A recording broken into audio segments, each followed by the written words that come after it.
2022 সালে বিশ্বকাপ জয়ের পর থেকেই উঠছে আর্জেন্টিনা। তাদের ধারাবাহিক পারফরম্যান্সের প্রমাণ মিলছে র্যাঙ্কিংয়েও।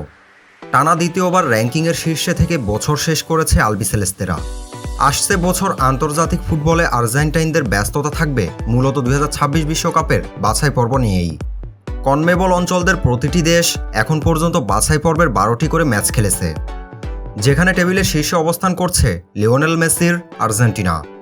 8 জয়, 3 পরাজয় আর 1 ড্রতে তাদের পয়েন্ট 25। টেবিলে 2-এ থাকা উরুগুয়ে তাদের থেকে 5 পয়েন্ট কম। আপাতত দৃষ্টিতে বিশ্বকাপ বাছাই পার করা তেমন কঠিন মনে হচ্ছে না আর্জেন্টিনার জন্য। এই মিশনে 2025 সালের মার্চে মাঠে নামবে লিওনেল স্কালোনির দল। 21 মার্চ দ্বিতীয় অবস্থানে থাকা শক্তিশালী উরুগুয়ের বিপক্ষে খেলবে আর্জেন্টিনা। ম্যাচ হবে উরুগুয়ের মাঠেই। এর 4 দিন পর নিজেদের মাঠে চিরপ্রতিদ্বন্দ্বী ব্রাজিলের বিপক্ষে মাঠে নামবে মেসিরা। এরপর জুন এবং সেপ্টেম্বরের বাছাই পর্বের আরও 2টি করে ম্যাচ খেলবে বিশ্ব চ্যাম্পিয়নরা। জুনে চিলি এবং কলম্বিয়ার বিপক্ষে এবং সেপ্টেম্বরে ভেনেজুয়েলা এবং ইকুয়েডরের বিপক্ষে খেলবে আর্জেন্টিনা। এর বাইরে আন্তর্জাতিক প্রীতি ম্যাচ আয়োজন করতে পারে আর্জেন্টিনা ফুটবল ফেডারেশন। তবে এখনও তেমন কোনো সূচি নির্ধারিত হয়নি।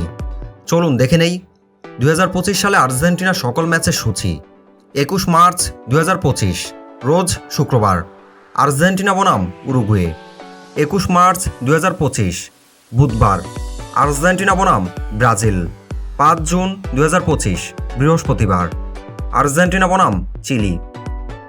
10 জুন 2025 মঙ্গলবার আর্জেন্টিনা বনাম কলম্বিয়া। 10 সেপ্টেম্বর 2025 বুধবার আর্জেন্টিনা বনাম ভেনেজুয়েলা।